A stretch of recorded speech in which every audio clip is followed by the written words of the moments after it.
why AEW? What made that make the most sense to you? And like, I have a million other questions about it after that. Yeah, I mean, I think it's pretty self-explanatory at this point.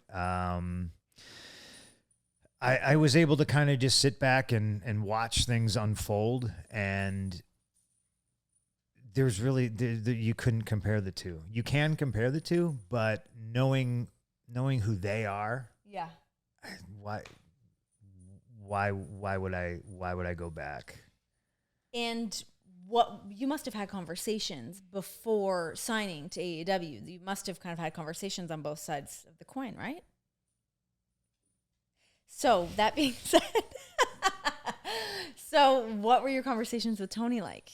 My conversations with Tony were very relaxed, and Were they? Because he's a hyper guy. yeah, but they weren't so business oriented, right? You know, I think famously everybody thinks they know the story of like, you know, Tony having a third party like reach out to me and be like, here, and I was just like, you know,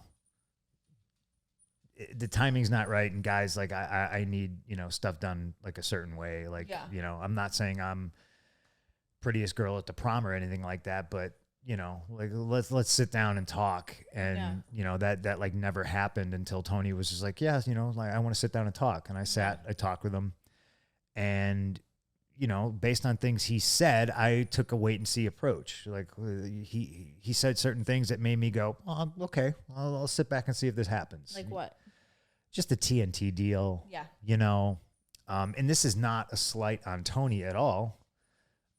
This is a slight on every other person every 6 months of my entire wrestling career who came around and was like, we got money, we got a backer, we got a money mark, brother, and we got TV, and we're going to use all the old ECW guys. We're bringing it back. I mean, my entire career prior to WWE literally was that every 6 months. Yeah. There's a guy named John Collins who famously did time for bouncing checks to not just me, but a whole bunch of guys. Yeah. So, you know, really it's just like, oh, I've heard it before. Yeah. You know, and I'm not one to rush into stuff now. I'm older and I'm wiser. And so really I just kind of like took the backseat approach, and, you know, to me, timing's everything. And eventually it got to the point where it was just like, man, okay, this feels right. And then the pandemic hit, and then I was just like, well, now we just have more time to sit back and wait. Well, you knew that this was going to happen that long ago. Yeah, I think so. I think so. Wow. But, and then again, I thought coming back with no fans would have sucked. I mean, selfishly, like I hats off to every single person who worked in front of nobody. To me, that's the whole juice of the art of professional wrestling, is getting those people like invested. And without that there, ooh, man, that had to be so hard. Could you imagine not having been able to have the moment that you got to have in Chicago? I mean, that is like, I wouldn't have let that happen. It couldn't have happened. Yeah. I wouldn't have let that happen. And then, you know, it's just, there's a series of happy accidents that was just like, oh, I'm glad we waited. I'm glad it happened this way. And timing is just everything. It was the perfect storm. Perfect. Absolutely perfect. How nervous were you going out there, waiting for that music to hit? And here we go. It's been... I mean, have you seen some of the backstage footage and stuff like that? Yeah. I don't know if it comes through, because I definitely think there's a degree of me that's just like, you know, play it cool. You know what I mean? But like I had a couple friends with me. I had a friend, Nora. You know another person named Nora? Nora Flanagan. I've known Nora since I was 14 years old. Respect to Nora. She's the #1 public school teacher in Chicago. Oh, good. She's a badass.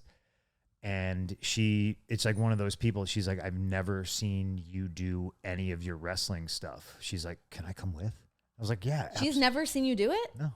No. How's that possible? And you know what's funny about that is I met Nora because I was friends with her brother. I would wrestle in the backyard with her brother. Oh.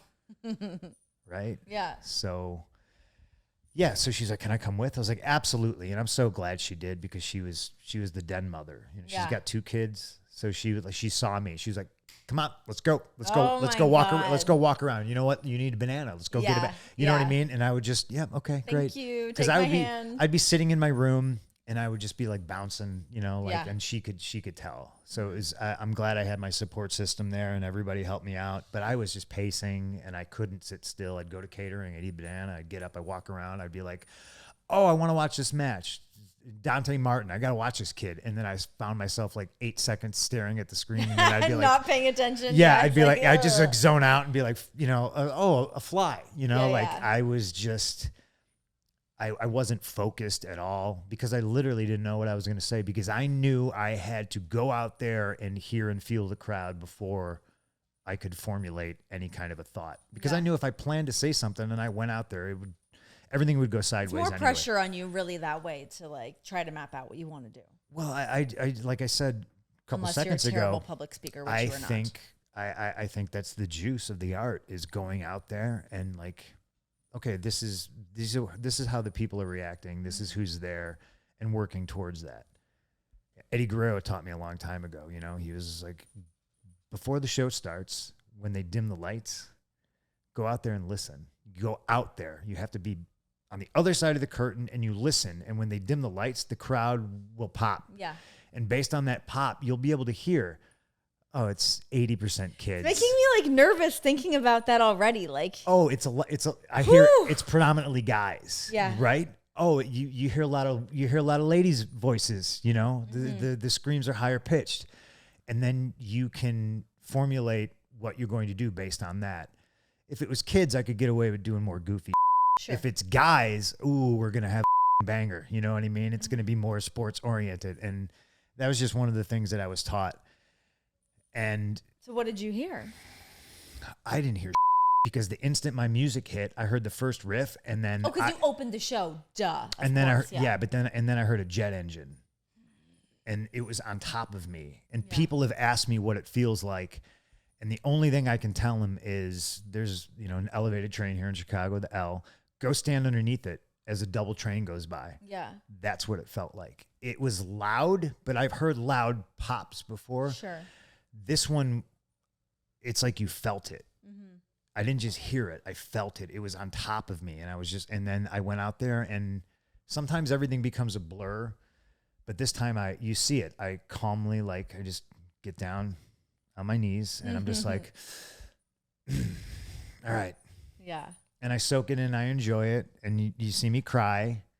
And it's a total release. And I feel like I'm like being a Mark right now, like living this out through you again right now. And it's literally, I've been doing a ton of press and I said it to somebody, I can't remember who. It was just it's just a moment in time where I was like, I'm exactly where I need to be right now, mm-hmm. exactly where I need to be.